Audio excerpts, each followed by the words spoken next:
four things really, and then apply. So, when you were in high school, or if you've taken economics before, 10 years ago or whatever, is that what they tend to do, the instructors, is they tend to tell you there's a supply curve and a demand curve, and they meet somewhere. And where they meet, you have an equilibrium price and an equilibrium quantity, and voila. And then things change, and then you find a new point in the middle, and then you have a new equilibrium price and a new equilibrium quantity. And that's true. I mean, it's all right. It's just that the forces that drive those changes is what we're going to talk about. And understanding and applying that to the real world about what, for example, what, that big storm that hit New Orleans relatively recently in the last day or two or three. How does that impact the price of shellfish here? You know what I'm saying? That analysis is what's important. It's not that something changed in the world and voila, now the price of shrimp costs more. It's why and how and what changed and that kind of thing. When I kind of backing up to the beginning, just one last time and then we'll get going, is that when I get asked, what do you do at Shasta College? I teach economics. And the most common response I get by far is, oh yeah, supply and demand. I remember that from high school. And that's accurate, but what I always do, I don't, but what I'm really inclined to say is, no, really comparative advantage in trade, and then supply and demand is kind of the fuel for that production. And, of course, I wouldn't say that because everybody would think I'm weird, but that's the truth, you know what I mean? Is that supply and demand is the fuel that makes the trade work, because you're not going to produce, things that just simply aren't in demand, or things that you can't supply, and we talked about that already. We're not going to supply coconuts in the United States. It doesn't make sense for us to do that. We're not going to, and then let me see something that there's just no demand for. In the United States, we don't have a demand for, we have a demand for everything. Huh? Say it again? All the way up with all everything that's at the internet giveaway.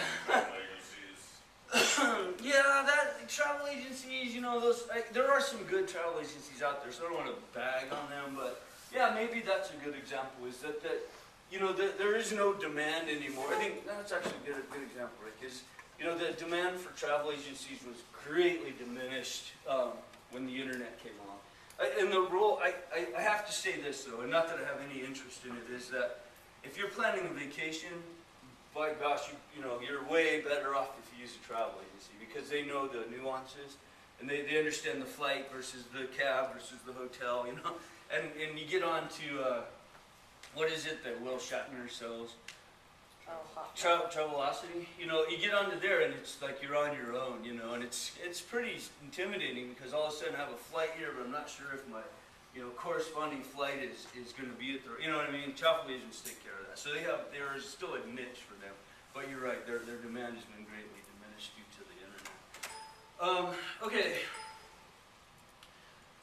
So a couple of just real quick things. I wouldn't write this down. This is just kind of get you started. So supply and demand are very common words in economics.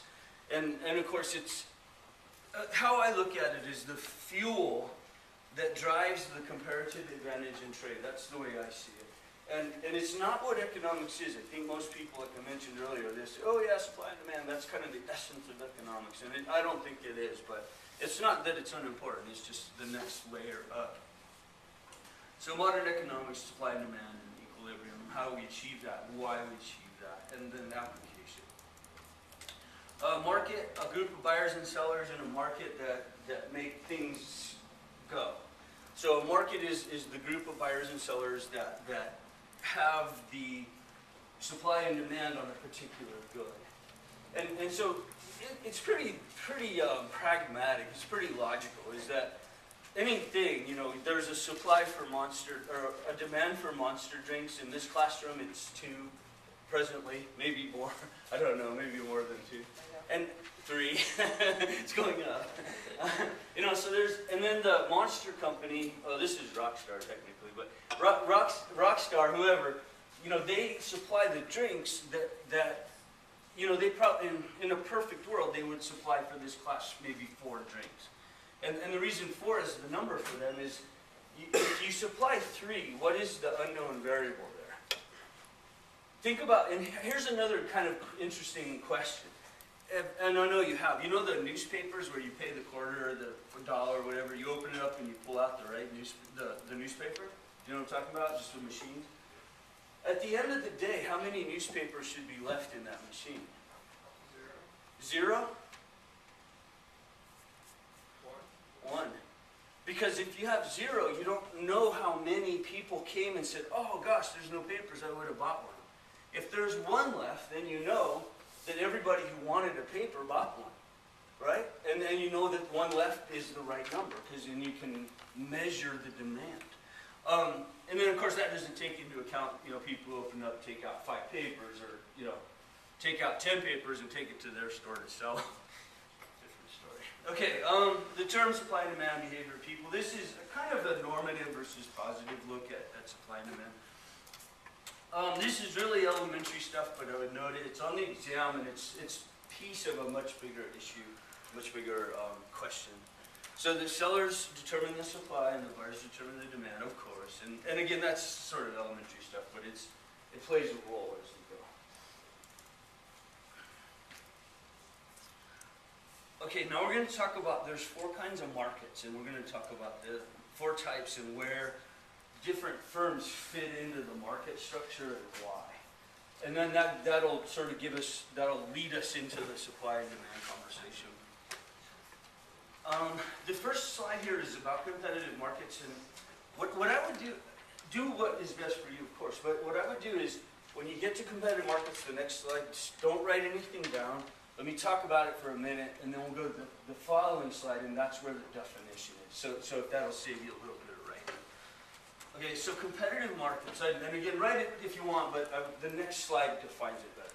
So competitive markets, in business or in maybe even like football games or something like that, kind of stretching it out, is that we think of competition as you and I going head to head, and whoever's the better salesperson or the better product or the better, more, I'm trying to think, more geographically appealing product, whatever it is. You or I get the customer. And we're competing, Coke versus Pepsi, Monster versus Rockstar, stuff like that. We're competing for customers. And in the business world, that's competition. I think we all sort of understand that. And then kind of stretching it out is that a competition is, a football game or a baseball game where the more skilled or the better day, or whatever the reason is, one team scores more points than the other. That's a competition. Well, in economics, it's different. And of course. All right, and so there's these kinds of markets, and they go along this spectrum. And we'll talk about both ends of the spectrum and what's in the middle here in a second. So the first type of market we're going to talk about is perfectly competitive. All right, the characteristics of PC markets are homogeneous products. The buyers and or sellers have no control over the price. We're price takers, in other words. The price is given and we pay it or we don't. I mean, that's our choice, but we don't negotiate the price. I said homogeneous products. We don't influence the price, and we take the price as given, and we don't negotiate it. And for those of you who've been in the macro class and know the answer, kind of where we're going with this, maybe give some of your colleagues a second to think about it. So, based on that, let's just get two, and I'll get more in a second, but what are 2 examples of products that sound kind of perfectly competitive? Adidas and Nike. Say it again? Adidas and Nike. Tennis shoes? Okay, so I would call those kind of higher end tennis shoes as opposed to the Walmart brand or the Foot, whatever the place is. Foot Locker. No, Foot Locker's high end too. Where you can buy like 5 shoes for Payless. There you go. Yeah. My friend, she saves her money to go to Payless so she can buy 5 sets of shoes, as opposed to 1. It's crazy. Okay, so we have Nike versus Reebok or something like that. Any other thoughts? I'll do one more and then we'll talk more about it and then we'll add some more in there. Any other thoughts about what? Pepsi. Coke and Pepsi, good one. So in a lot of ways, Coke and Pepsi, I would argue, are sort of analogous to Reebok and Nike in terms of substitutes. Yeah, all of us in here, not all, but a lot of us, we go to the Foot Locker or whatever, and we choose between Reebok and Nike, or you know what I'm saying? It's just one or the other. We don't even think about the other brand. Okay, on the other end of the spectrum are Monopoly, and that's over here. Monopoly. Okay, and then there's this Continuum.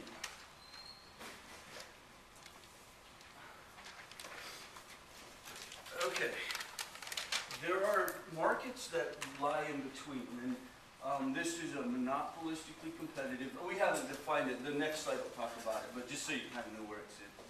Monopolistically competitive, and then over kind of closer to monopoly is what's called an oligopoly.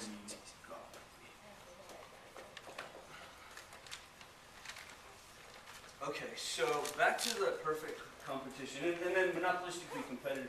It's a little bit misleading because it's got monopolistically, and it sounds like it should be closer to here. You know what I mean? But it's reverse, and we'll talk about all this in a lot more detail. Okay, so somebody said Nike versus Reebok. I would argue that the difference. Let me ask you this question: what's the fundamental difference between Nike versus Reebok? What's the, when you buy one shoe or the other, what are you buying? Quality. Quality? So are you arguing that Nike is superior to Reebok or vice versa? Yeah. Is that, which one do you think is superior? Nike. Why? Their quality's better. The quality's better? Does everybody kind of agree with that? Going up better. A whole lot better? Somebody said? Yeah, they hold up better. Oh, they hold up better. Okay. Okay. I mean, I would argue that maybe not. I mean, the Reeboks are, you know, Reebok was the NFL's jersey maker up until, This year, not Nike. yeah, yesterday, and now Nike's doing it. I was gonna say too, Nike has a lot more like endorsements with the big names, like Yeah. Jordan and like so on and so forth. Right, Kobe and Tiger and yada yada. That might be mainly because they pay them more. You know, it may or may The, not be because. well, of or the quality. highest for the, yeah.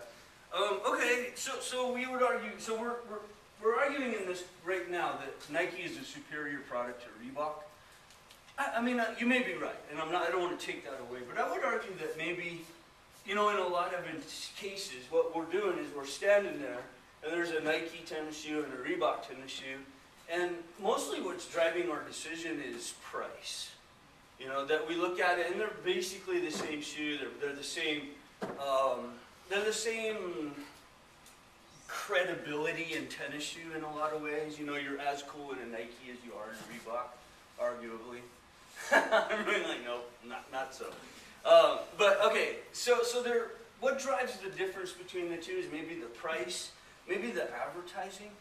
You know, you're kind of leaning towards one or the other because you know Kobe or Tiger or whoever endorsed it. You know what I'm saying? So there's a possibility. What about, let's talk about Coke or Pepsi. Which one of those is better? Pepsi. Personal preference. Go ahead, say that again. You can't decide that for everyone because there's like diehard Coke drinkers and diehard Pepsi drinkers. It's just whatever people prefer or Okay. whatever's on sale. Whatever's on sale. Let's do just curious. I mean, it's not going to count for anything, but I'm just curious. How many of you in here think Pepsi is superior to Coke? I'm going to guess maybe 10 or 12, maybe 10 or 12. How many think Coke is superior to Pepsi? So certainly the majority think Coke. Okay, well, let's talk to the Pepsi people. Why is Pepsi better? Did you raise your hand? No. Oh, okay. You're a Coke person? Yeah. Somebody raised their hand for Pepsi. It's just how I was raised on Pepsi. Okay, Pepsi just kind of... My grandma's dad owned the first Pepsi franchise in Reading, so we just grew up on Pepsi. Yeah, so Pepsi was it. Yeah, that was it. Good answer. Pepsi seems like it has more fizz than Coke. Pepsi's more fizzy. I noticed that they put their product on sale, they take turns. Back 2 weeks Pepsi, 2 weeks Coke, 2 weeks Right. Pepsi, all year long. Right. And there's a reason for that. We're going to talk about that. So Pepsi is more of a family history thing. It's more fizzy. Any other reasons why Pepsi is better? They have Mountain Dew. I'm sorry? They have Mountain Dew. the sub product. I don't like it, but Yeah. Okay. We're talking just about Coke or Pepsi, just cola, okay? Somebody who said Coke, why is Coke better? The logo's cool, and sometimes they have the little Olympic symbols. Okay, so they're advertising? Okay, that's a great answer. The polar bears? Santa. Any other, just one more, just to kind of in the interest of time. Why is Coke better? Anybody? Because they have, again, a spin-off product. Okay, fair enough. I'd like to just stay just with Coke and Pepsi, the products, just to keep it simple. I acknowledge what you say and Mountain Dew, you know, I get that. But let's talk about just the can of Coke or Pepsi. And we've got a couple of reasons why Pepsi's better. What about Coke? So the logos are more interesting. One more, just for the heck of it. Yeah? Well, I don't think so at all, but I can see right off the bat that Coca-Cola advertising is way more than Pepsi. Okay, so their advertising is more prolific, okay? I don't know, like when you get like a burger and fries or something, Coke just tastes better with it. All right, good answer. I mean, that's certainly a possible answer. So what's the difference between Coke and Pepsi again? And I would argue that in a lot of ways, like Reebok and Nike, although maybe a little more with Coke and Pepsi, is that the difference in the two products really is advertising. There's not really a fundamental difference between the two. You know, they're both sodas, they're both okay, they're both popular, they're both go good with rum. But how many times have you ever heard of Pepsi and wait? Yeah, Jack and Pepsi. Never. Jack and Pepsi. They look at you funny. But Pepsi and Coke has become synonymous for both of them. Like, you go into a place and you go, even though I drink Pepsi, I'll say, yeah, I'll have a Coke. Right. That's And they go, California Pepsi, speak. dude? And I go, yeah, sure. Yeah, it's California speaking. I have family in Minnesota. Actually, I was just talking with Cecil, wherever he is, and I have family in Minnesota. And what they drink in Minnesota, what do they drink, Cecil? A pop. A pop. Let's get a pop. In New York, I have family there, and they drink soda. We'll have a soda. In California, they have Coke. We drink Coke. True story. I can't remember what it is in the South. It's something. Anybody from the South here? Nobody? Okay. There's some other name for it. What is it? It's pop in the South. Oh, you pop. I'll have a pop. I'll have a pop with my burgers and fries. What kind of pop? Okay, It's so. funny, the United States has a Minnesota accent. That's kind of funny. Hell yeah, you betcha. Every state. Yeah, you betcha. You're darn tootin'. That was like Irish Texan. Okay, so I would argue that Pepsi and Coke are here. They're pretty competitive, you know, really kind of the same product, but we all have preferences, yeah? We all sort of gravitate toward cake. We all sort of gravitate towards one or the other, and our reasons are our own. I mean, maybe it tastes better, you know, our family just always drank it, more fizz in one or the other. And so we have our reasons, but I would argue that, you know, most people, you give them the one or the other in a restaurant, and they don't really care. I mean, you order a soda, a cola, and you get one or the other, and you don't really care. And there may be a couple of diehard people, it's like, this is Pepsi? You're trying to kill me. You know, there may be a few, but mostly we don't care. Okay, Reebok and Nike, in the same ball field, I would say, but maybe a little more better quality with one product or the other. But is that I would argue that they're pretty much the same product. I mean, again, the logos are different, so the advertising is different. Maybe there's a bit more endorsement with Nike, you know, possibly. Yes. Okay, so what about, let's go to the other end of the spectrum. We'll define that more in a second. What about Monopoly? What's a product that kind of reminds you of Monopoly? Apple. Somebody said gas and somebody said apple, and it sounded like Gapple. Gapple. It's a merger. It's a merger. Yeah, Gapple. Come get your fuel and your new iPhone 5 at the Gapple store. Gasoline is like squarely an oligopoly. We'll talk a lot more about that. Somebody said Apple versus Microsoft, I assume, right? Yeah. So yeah, I would say they're in here somewhere. So Apple, and you may disagree. You may say, nah, it's more competitive. There's a lot more OS systems out I there think than they just. used to be less less competitive, like they used to be more on top, and now like Droid and Google, like everyone's coming out with more things. Good point. But to Okay. begin with, I think Apple kind of had a monopoly. Okay, so Apple and maybe MS, whatever their version was then, and so this is circa 2000, and nowadays maybe it's more like this, and so there's Droid, Apple, Samsung, Google has got That's the new one. Google. Google Google. has the new, the tablet Alright, so coming out. maybe this was circa 2000 and this is 2012. You know, there's not really a right or wrong answer there, just kind of a guess. Any other thoughts about what might be kind of monopolist? Go ahead. Costco? You know, Costco and Walmart and places like that, what do they sell? Products. They sell, Yeah. yeah, they sell everything. So are they really monopolies or are they monopoly facades, meaning the face of a monopoly? Because they don't, what do they monopolize? Well, they bulk, but bulk what? Bulk everything, yeah? So they don't really have a specialty that they monopolize in. So I understand what you're saying. It's like, if you need 5 pounds of trail mix and 400 rolls of TP, where do you go? It's not a breed, no question, right? But do they? Is the TP Costco brand or is it Scott or you know? So you see what I'm saying there? Okay, yeah, go ahead. Okay, good one. PG&E.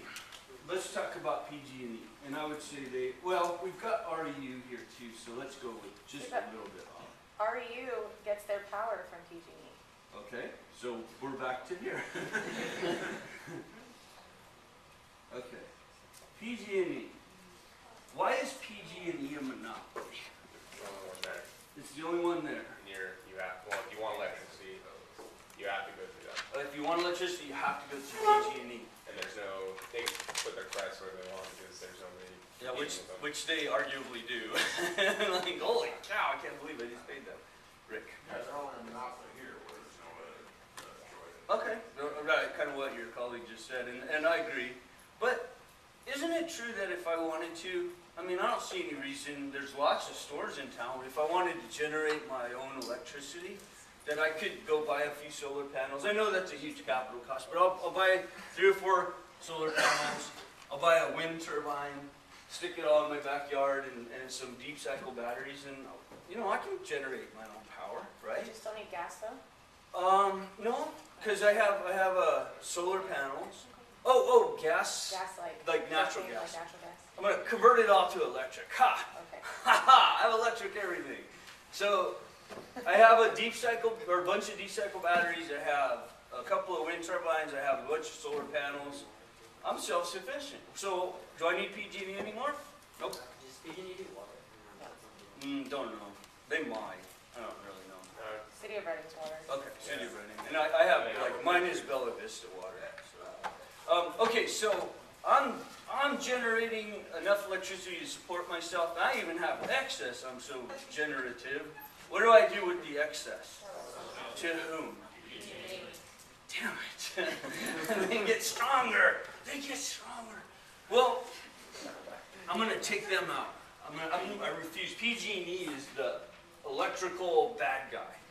I'm not going to deal with them. Ha-ha. So now I will sell. I'm going to open my own doors of my own business. It'll be Anthony's Electric Power Generate Cooperative. It's sounding bad. It's sounding better. All right. I will sell electricity to anybody only in this class because we're a co-op. Okay, so we're going to help each other.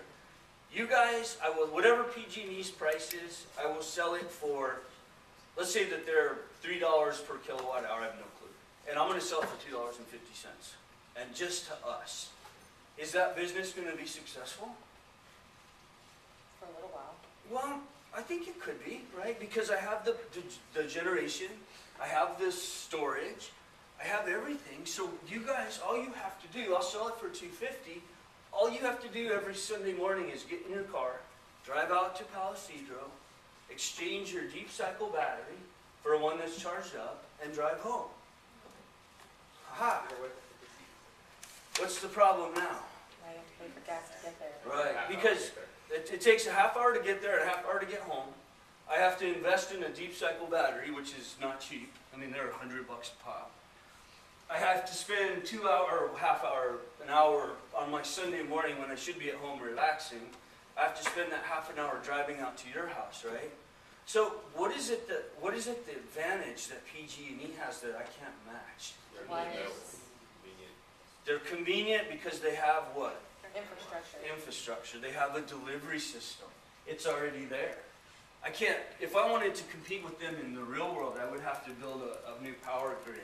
And I would have to build, power lines that run from my house to your house, to your house, to your house, to your house. It's just not practical. I can't match that. There's no way, right? I might be able to help my neighbor, maybe. Even that would probably be against the law because of the risk, But for the most part, I can't transmit the electricity to you guys. So the fact is they have what's called a natural monopoly. We just can't compete with them. Okay, so everybody understand that? Everybody cool with that? Back to PC. We've got some kind of close examples. Again, let your colleagues think about anything kind of closer to PC than Reebok or Coke. Any thoughts? Bottled water. Bottled water? Bottled water, I would argue, is way, way down here. Because who are they competing with? City water. I guess. Well, no. When you walk into 7-Eleven, there's this rack of drinks and bottled water's in there, but who are they competing with? Coke and Pepsi and Monster and Rockstar, they're very competitive, yeah? And bottled water, if you're standing in 7-Eleven, is not a go-to choice for sure, right? What about tomato and lettuce? Okay, good. Tomato and lettuce. Go ahead. Verizon and AT&T. What do you guys think? Stop me. There. Okay. So Verizon and AT&T. So, how many other companies are there? Verizon. How many? Quite a few. But the big two for sure, Verizon and AT&T, right? I bet 90% of us have Verizon or AT&T. I bet. There are some others. I'm trying to think. I don't even know what they are, but I know there's some other choices, right? Sprint, T-Mobile. T-Mobile. Yeah, there are some other choices, but I bet most of us in here are.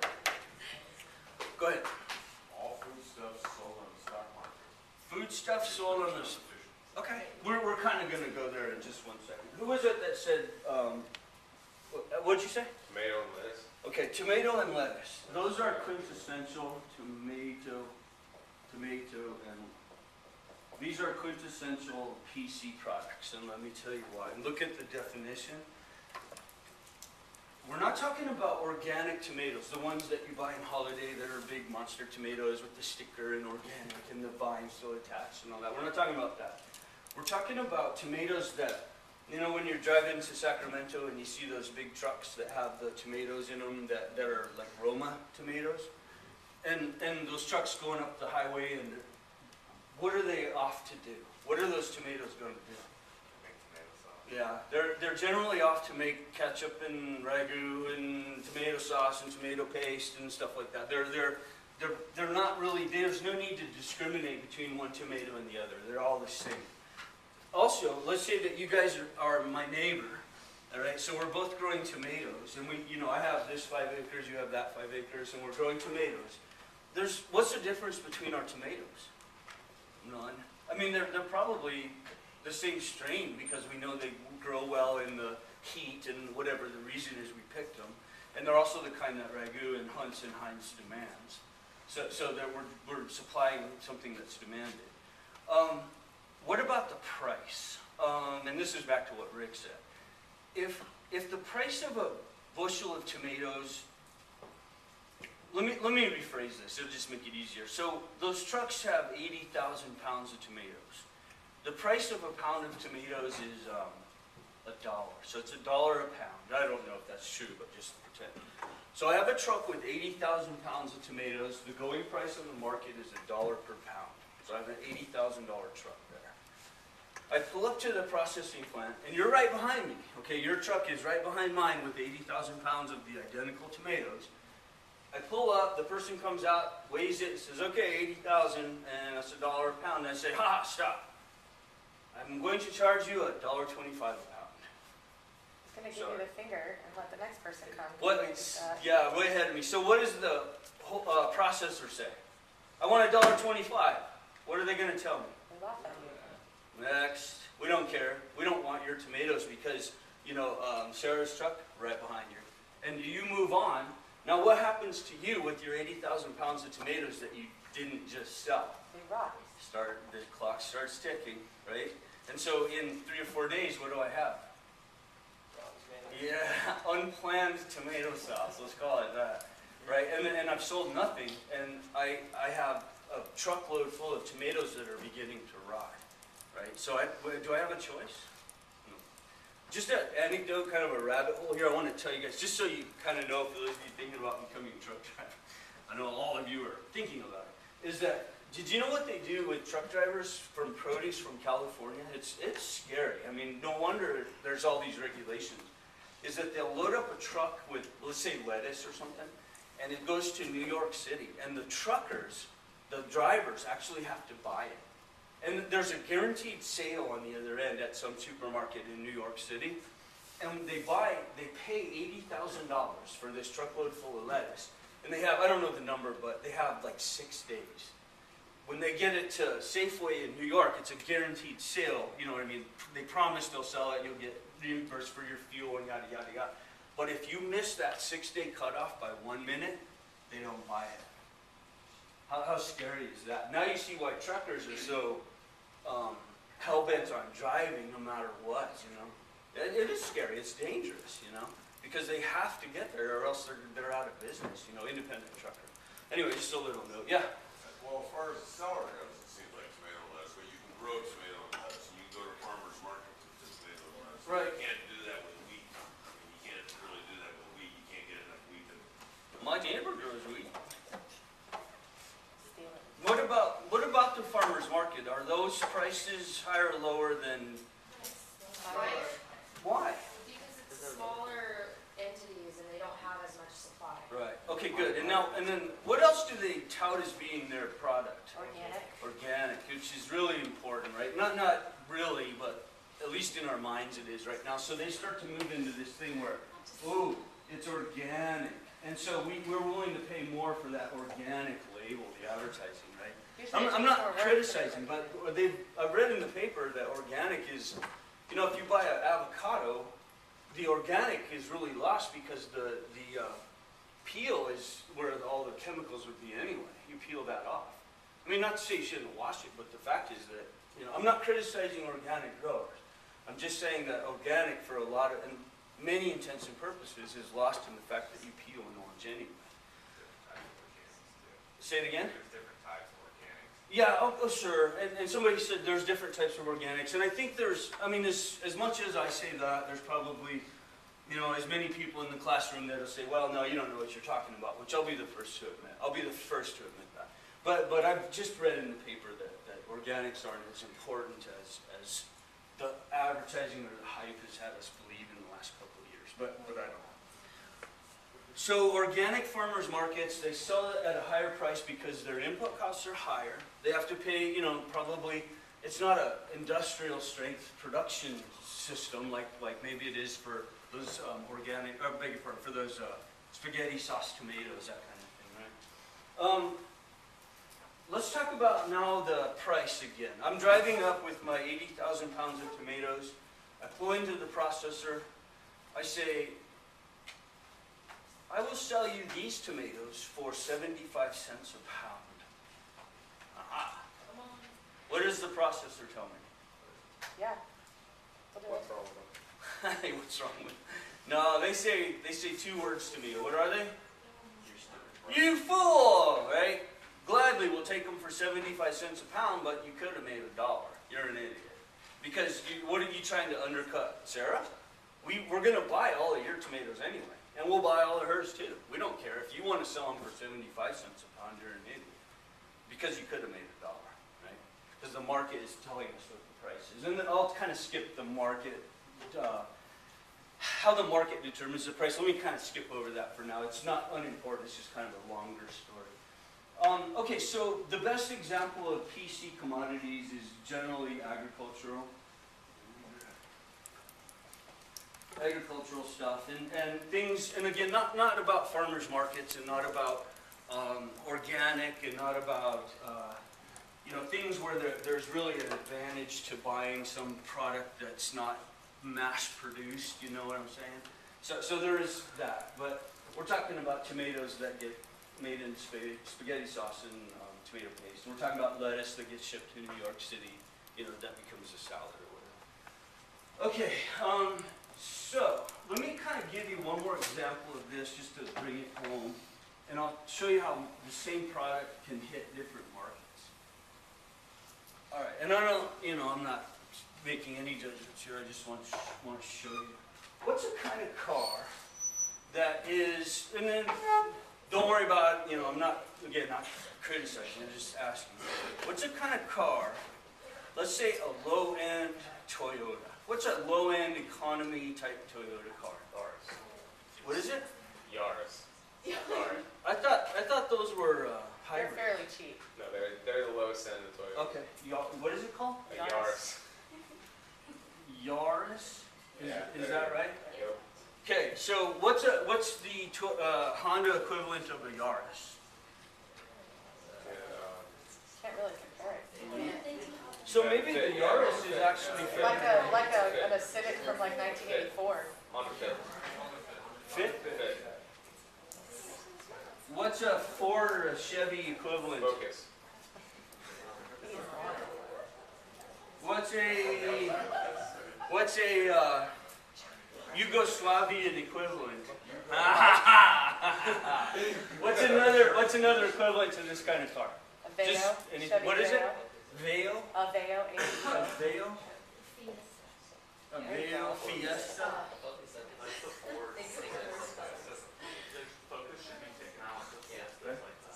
Yeah. Because Focus, they're nicer? Is that right? I don't know. Okay, so these are economy, low-end, high mileage, maybe starter cars.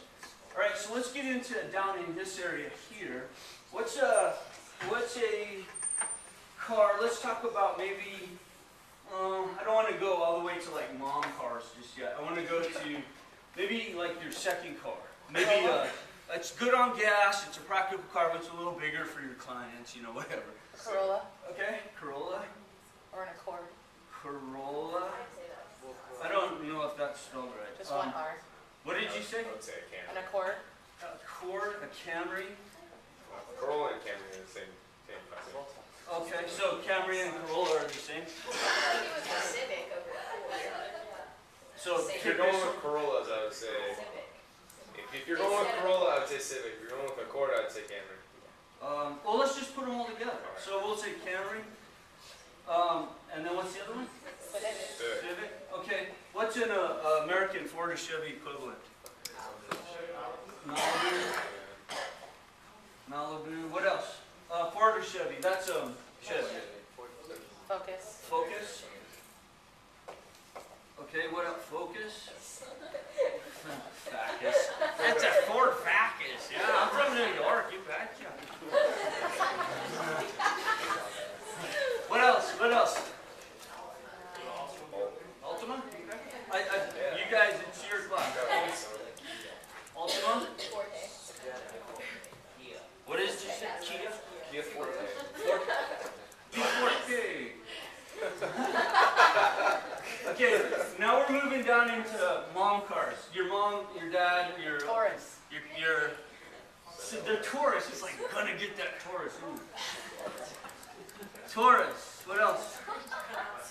Mustang. A mom All car. right.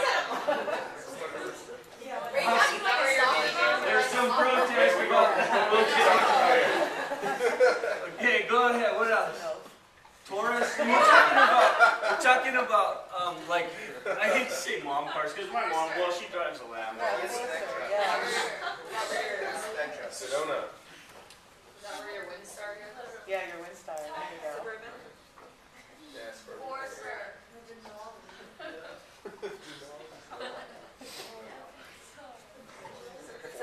Oh, okay. Minivan. Minivan sedans are kind of their own thing. I would say they're kind of in They're here. their own thing. Because you have, what's the name of the mini, like, family trucks or what? What is it? VW bus. VW buses, like, they're very unique. They are. What's another, just a couple other family trucksters? No, my van. What is it? What else? Windstar. I thought that was like when you crashed, you hit the All-Star. OnStar.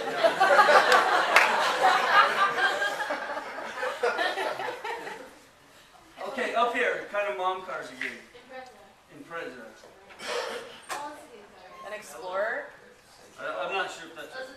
Explorers are again their own category, right? Aren't they the big They're like SUVs? yeah. Okay, let me kind of bring this home. Let me get the SUVs. The trucks are here. For those of you who know trucks, this is no big deal, but for those of you who maybe don't, this is the Dodge, the Ford, the Chevy, the Toyota, the Nissan, the Jeep, good one. And what do these things have in common here? This is the Dodge 1500, the Ford F-150, the 1500, the Toyota Tundra, the Nissan, what's the Nissan? What Titan? What's the Jeep version of that? Well, they're still half ton, yeah, and they still tow about the same.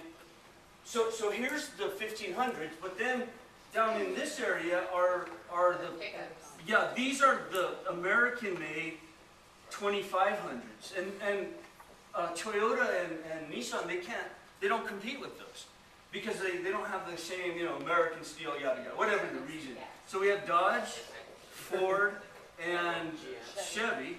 And these are the diesel, and these are the Ford 250, the Chevy 2500s. And that's a much more exclusive group. These guys don't compete with those because they just don't. They can't. Or they could, but they don't because we wouldn't buy it. Let's get down into the exclusive cars here. The ones that, Mustang, what else? What competes with the Mustang? Corvette. FRS. Camaro. Yeah. The Camaro. Charger.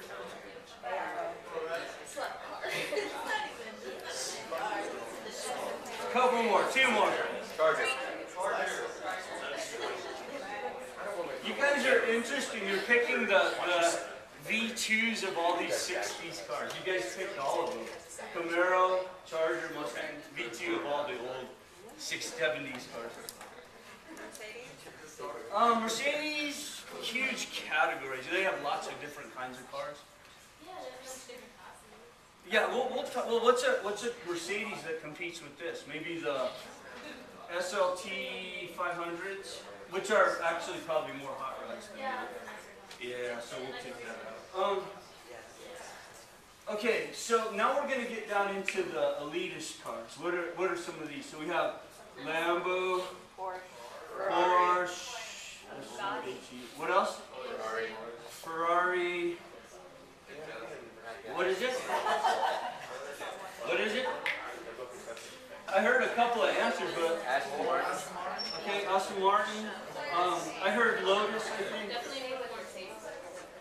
What's another cup? Just two more. Tesla. Oh, Teslas are even more exclusive because they're true hybrids. Huh? That is all the way. No, that is not what we did. That's all the way. Over there. So let's do one more here. Rolls Royce. Rolls-Royce. There's another category popping up here. So let's do this. I heard Rolls-Royce, Bugatti, Bentley, Range Rover. What else? One more. A couple more. Nissan GTR. GTR. I don't know what that is, but sure. What? One more. What kind? XR.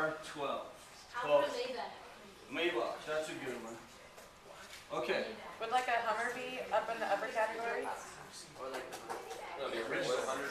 Yeah, that's a good, the original Hummer's pretty far down this way, Yeah. pretty much. Well, But what about now the they're, other ones? you can't tell a H3 from the Jeep anymore, you know? Yeah. Okay, now, is there any automakers that are, and for those of you in the class, you know the answer, those of you that don't, any automakers that are monopolistic, where there's only one company? Yep. Would it be the Mini? Mini, you know, offshoot of BMW, I would say they're competitive with, you know, they're maybe down in this area, somewhere down in here, but they're not, there's a lot of competition. If you're gonna buy a Mini Cooper, you're also looking at, you know, maybe a BMW, you know, there is some real competition for it. It's like smart cars? Say it again? Like smart cars? Smart cars, Those little two-seater cars? yeah, I know what you're talking Yeah. I would say maybe down in, you know, it's hard to say, but in here, maybe in here, because there's competition for them. One other, go ahead. I actually think this might be going somewhere else, but what about the EV2? Do you know about that? Okay. EV2 is a hybrid? Electric. Oh, electric. Electric cars have their place for sure. You know, electric cars, and hopefully that's the future. But yeah, there's competition. DeLorean. DeLorean.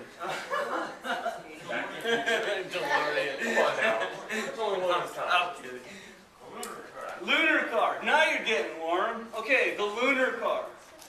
That's not what I was thinking, but I think you're right. That is a monopoly. But what I was thinking is this. There's only one company that does this. Presidential Air Force One. limo. Oh, yeah. How many companies produce presidential limos? One. One. And it's all top secret, right? It's a monopoly. There's no competition. They keep competition out by not telling their trade secrets, yeah? Okay, does everybody kind of get a sense of what falls into what category here? This will be a friendly warning because I don't want to take the air out of this class, but you know, texting isn't allowed here. There's two people texting. This will just be a friendly warning. Just stop and we'll call it good. And next time I'll give you like the second official warning. One more after that, and then I'm going to throw you out of class. So there's two people texting right now. Just stop, please. Okay. Does everybody have a kind of a sense of this? Everybody okay? All right. Do you want to do this with one more product, or are you good? One more? Okay, and I'll make it faster. Okay, one more product, and one that you guys can pretty much all relate to. Where do diamonds fall on that? We'll talk about that in 1 second. How about health insurance? What is it? Health insurance. That's a good one. Health insurance is pretty monopolistic, or it's more oligopolistic maybe. Okay, so here's one that a lot of students can relate to. Maybe not everyone, but a lot of them. All right, what's a generic kind of beer? Just, I need quantity, not quality. Yeah. Bud Light, what else? Keystone. Keystone. Natty Ice. PBR.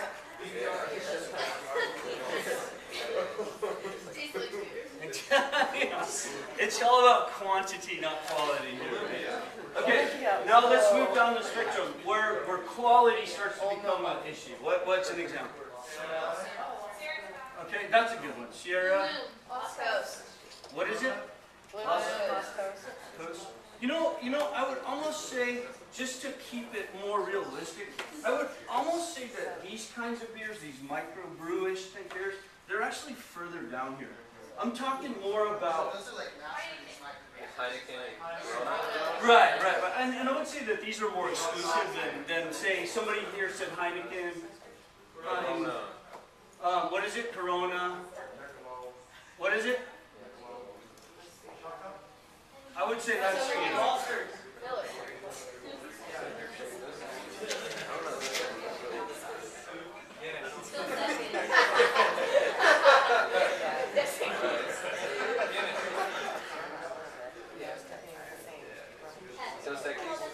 okay, you get the idea. So mass-produced but more exclusive. Dos Equis, the best commercial ever. Ever.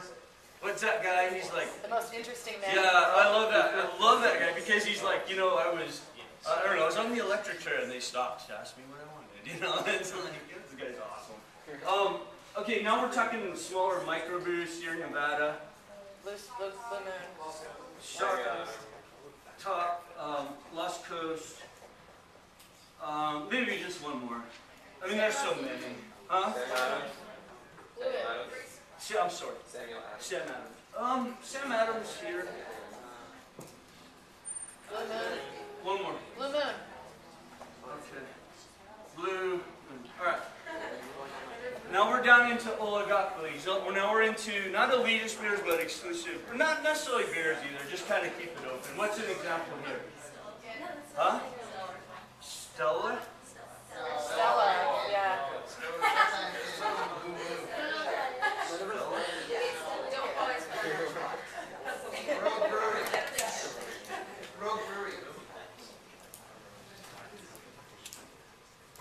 Maybe one more. Huh? One more. Say it again. Six Rivers. Are you sure they don't fall here? Yeah, it's on the coast. Okay. Well, So, why not? these are now. I'm not being facetious here. I'm just telling you guys what I know. Is that I'm not a beer guy, but you know, there's beer out there that sells for $100 a bottle. There is, and at Sam Adams you can buy 8 packs of beer that sell for $800. True story. When I have my I shouldn't tell you guys this, but when I went to a wedding a couple of years ago. They had the reception, and guess what they had to drink? Dom Perignon and what's the gangster drink? Crystal. And I am the first person in my family probably to officially get tanked on Cristal. I drank like 2 bottles of it and I was drunk. But it was $400 a bottle, seriously.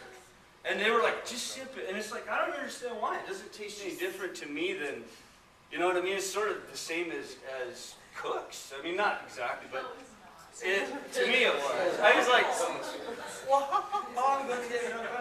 So, the more exclusive stuff is, what did I just say? Cristal, and Dom Perignon. I know that's not beer, but you get the idea. And then, like Sam Adams has these round bottles of beer that you can buy that are $100 a bottle. Like a growler or like smaller? I don't know. They're round bottles. I don't know what they are. But there's like no carbonation, and they're very exclusive. All right, is there a monopolistic brewer or alcohol producer? Is there any that there's only 1 or 2 bottles in the world? I think there is actually. There is a beer out there that was produced in the 50s or something that they've only made 8 bottles of it ever, and they sell for $800 a bottle. I don't know what it's called, but there's. Well, in wine, I mean, you could buy a bottle of wine that costs 40 grand. You know. Don't ask me why, but you could. Yeah, champagne. All right, so you guys get it, no problems. Okay, let me go on here. I want to just get these definitions and we'll call it a day. Okay, oligopolies, just real fast. We'll talk more about it in the next class. So oligopolies are few producers, kind of a homogeneous product. They don't always compete with each other because they're in cahoots. They necessarily maybe want to see each other do well, and I'll give you examples. For example, the gas OPEC nations. And we're talking about, OPEC has like 20 nations, and you'd be surprised who's in OPEC. You always think of like Saudi Arabia and Yemen and Iraq, Iran, and all that. But there's actually, a lot of South American countries are also in OPEC. Argentina, Peru. So it's not just Middle Eastern countries, although we think of it that way. But what they do is they agree to produce a certain amount, and then they act like a monopoly. And I would write that down if I were you. So oligopolies, there's few sellers, and OPEC is a great example. And then what they do is they agree to their production across nations. So they agree that Argentina and Peru and Saudi Arabia and Iran and Iraq, They agree to lower their production, they decrease their production to drive the gas and oil prices worldwide up. And then they do that and they of course make more profit because the price is up. And what we're looking at in the United States, in Reading, just a footnote here. Well, you know how the price of gas goes between, and I'm not exactly sure, but say between $3.75 and $4.50 a gallon, something like that. What you're looking at is OPEC trying to agree to lower their production. And so when they are successful, the production level comes down and the price goes up. And then we get to $4.50 a gallon, we start to complain about it. And what happens is there's an incentive for Argentina or whoever to cheat. Because we got the price way up there. So now, who cares what Saudi Arabia thinks? Let's increase our production to maximum capacity and we'll make a ton of money. And they do, and then Saudi Arabia increases their price, and the world and gas prices, tend to go down. And then they say, well, that was stupid, and we agree again, and then we limit our production, and the price goes back up. That's what we watch. That's what we see. Okay, so few producers oftentimes are cooperative. One more quick example would be the hotels in Vegas. Not the off the strip ones, but like the MGM, give me a couple, Caesar's Palace, New York, couple more. Circus, I'm kind of drawing a blank for some reason. The Luxor, yeah. So what they do is they if you stay at the Bellagio versus Caesar's Palace, which are literally right across the street from each other, which one is going to be less expensive? Same. Because they agree on the price. They keep the prices similar. And then what happens when New Year's Eve floats around? What happens when August 14th rolls around? Because nobody's coming to Vegas. It's too freaking hot. Right? And they agree on the price and they move in concert with each other. So that there's no preference for me or you to go to the one with the fountains? Bellagio versus Caesar's Palace. Okay. Monopolistic competition is back over here. And the best example of that is soda pop. Soda. It's because there's no difference fundamentally between Coke and Pepsi. And so what do we buy into? The advertising. We buy into, Coke is a polar bear and it's red and it's cool. And Pepsi is blue and it's kind of a younger generation, blah, blah, blah. And what do we really buy into? Advertising. Not a fundamental difference. We'll talk about that more on Thursday. Have a good week.